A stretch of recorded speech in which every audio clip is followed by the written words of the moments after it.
And we'll start a little bit with Arcadis, the company that you want to work for.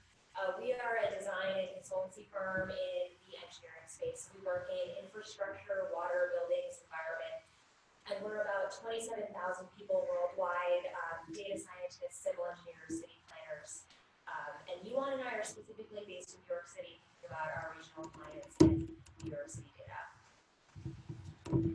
So we're here to talk to you about a really glamorous topic. It's garbage. For the next 20 minutes, we're talking trash. And I know I'm between you and a coffee break, so I'm not going to waste any of your time. And I'll dive right in. It's not my worst one, I promise. In the wide world of garbage, and it's an expansive universe, we're specifically talking about commercial waste in New York City and the industry that surrounds its collection. So today we're going to talk a little bit about the industry itself and its problems and inefficiencies, and then go into how we use spatial data to design an entirely new collection system with the City of New York. And it's very appropriate that we're following the panel that just talked about sort of real-life applications in city environments, because this is exactly what this is. So for the commercial waste collection system in New York City, there are about over 100 private companies that are serving roughly 130,000 commercial businesses. So this could be real estate, office buildings, hotels, CARTO headquarters just like this. And they're picking up black bag garbage, recycling, and organics. And the haulers that are in this market are covering spreads from one end of the city to the other. So we have about the top 20 companies service 80% of the customers in the market, with over 80 companies fighting for that bottom 20% of market share. But no matter what your size, you're spread out across the entire city. If we want to look at this spread a different way, let's consider haulers operating in community districts. In the busiest area of the city, in Midtown Manhattan, there are over 49 companies picking up waste.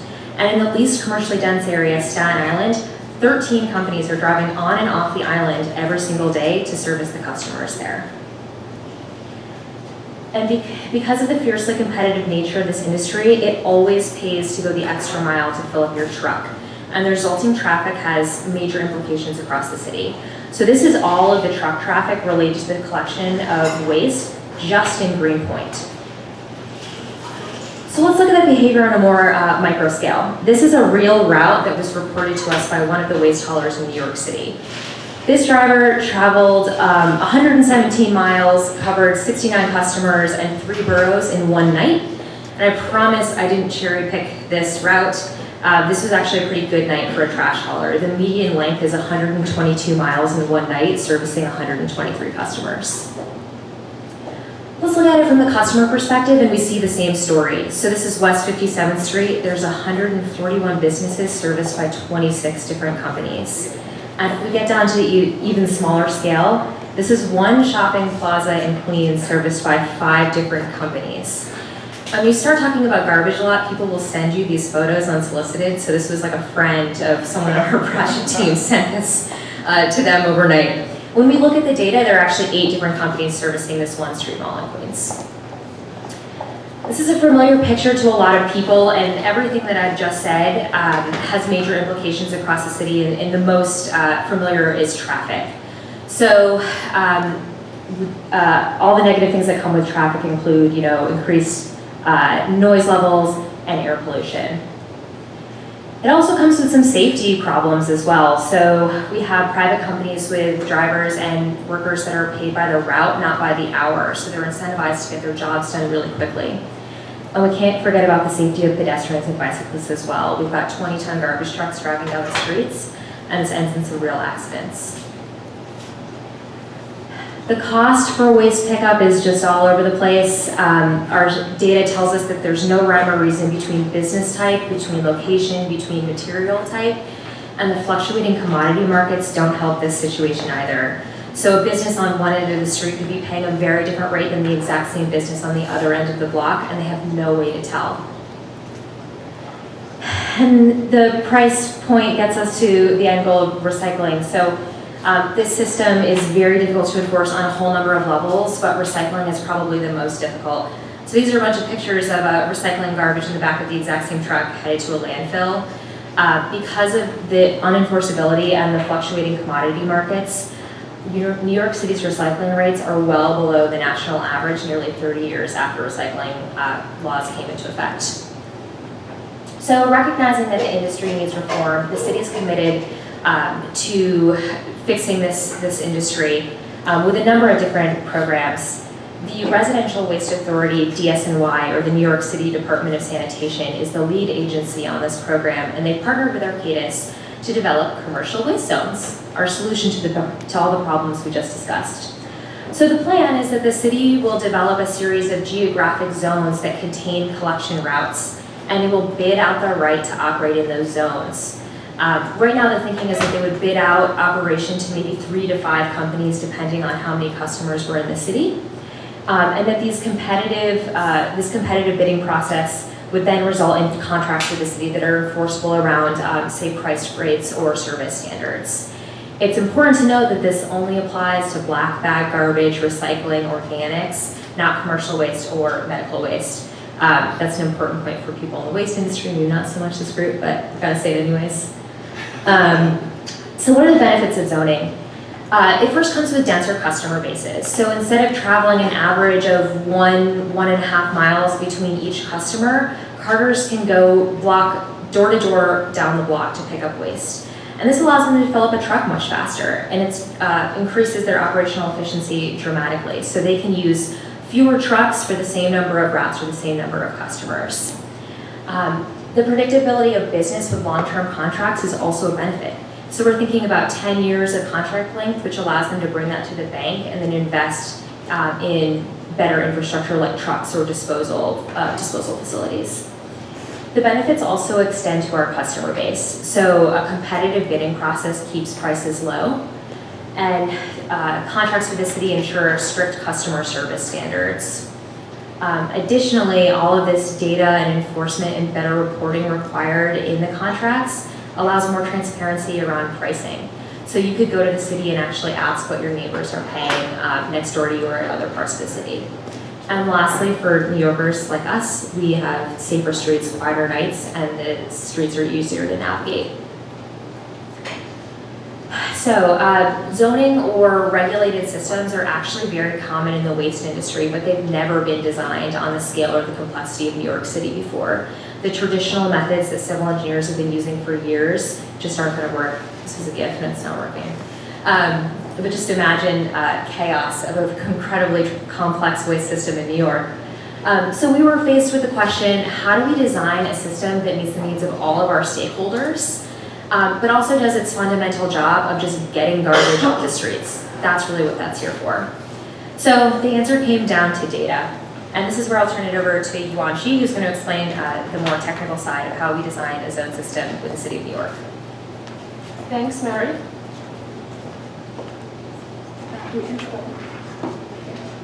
Right. Awesome, thanks. So before we actually making the current system better, the first thing we need to do is to understand how the current system is working.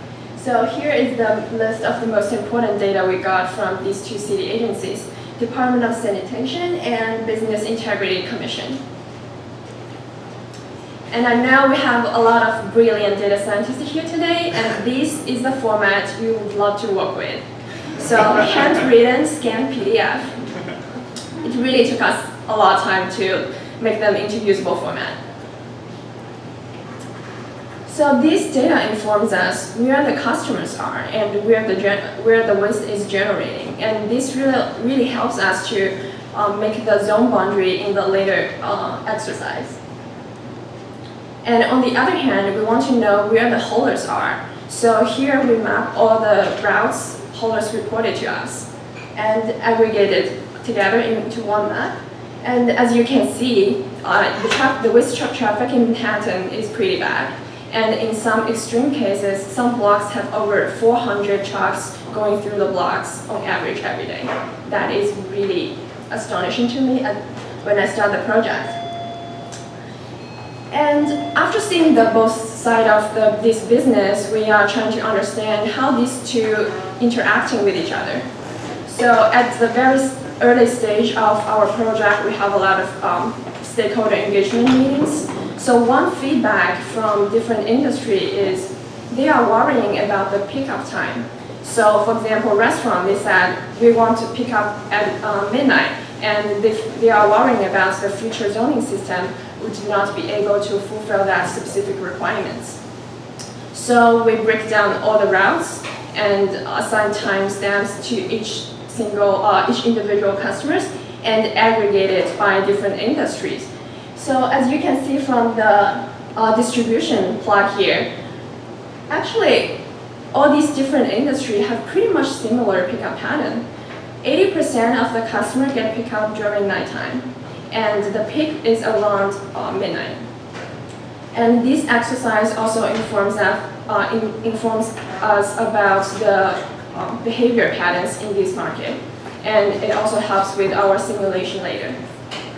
So after knowing all these segmented pieces of this market, we are trying to understand how the future routing would be in the zoning system.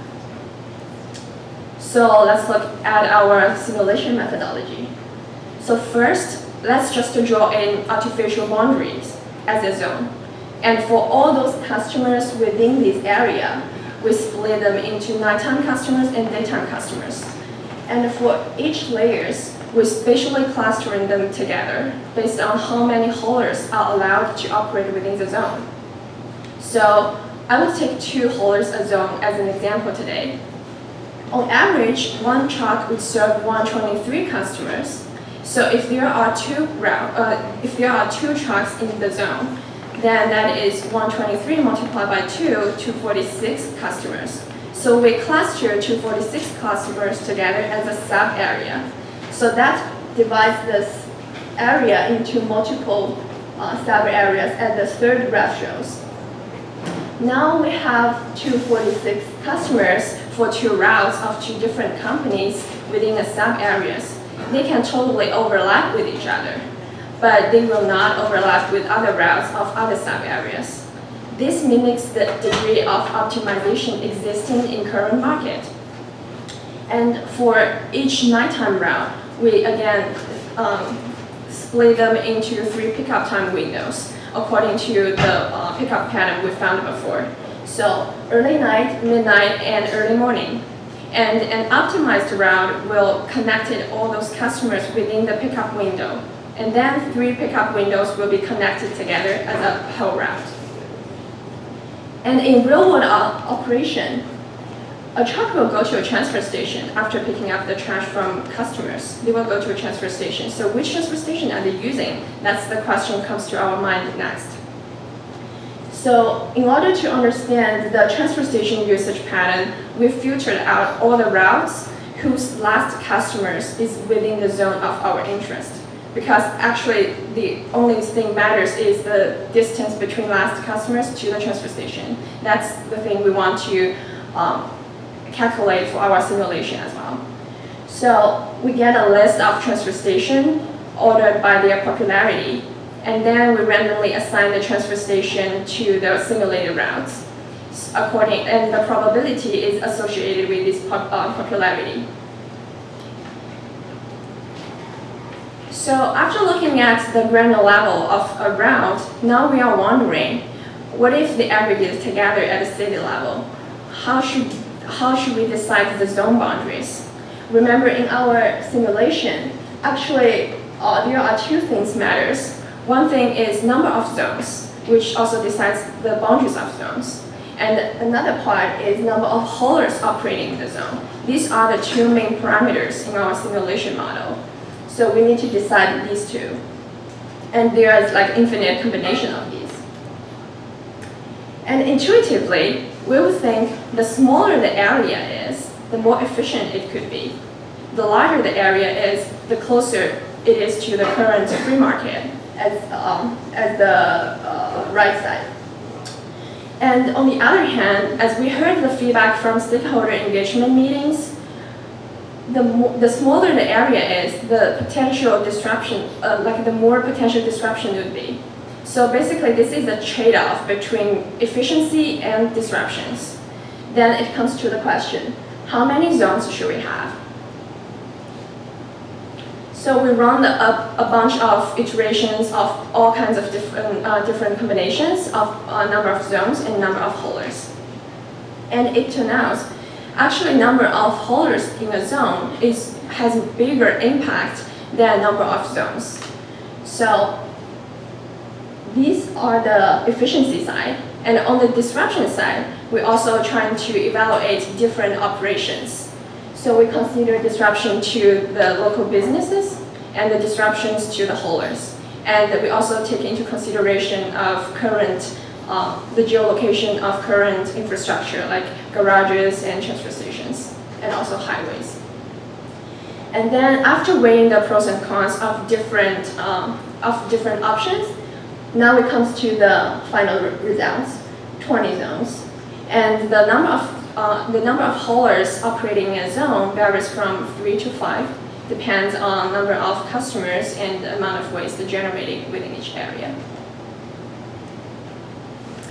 So what is the future waste truck traffic look like? We would expect 63% of waste truck traffic reduction.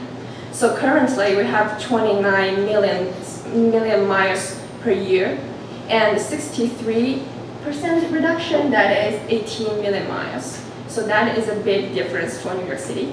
And also you can see from the map. And let's zoom into a zone. So this is Queens Zone number 2, as the red boundary shows. So these are all the current routes trying to pick up the customers within these areas. So they are all spread out to all of the city. And this is how it's going to look like in future. All these truck routes are condensed into a much smaller area within this zone.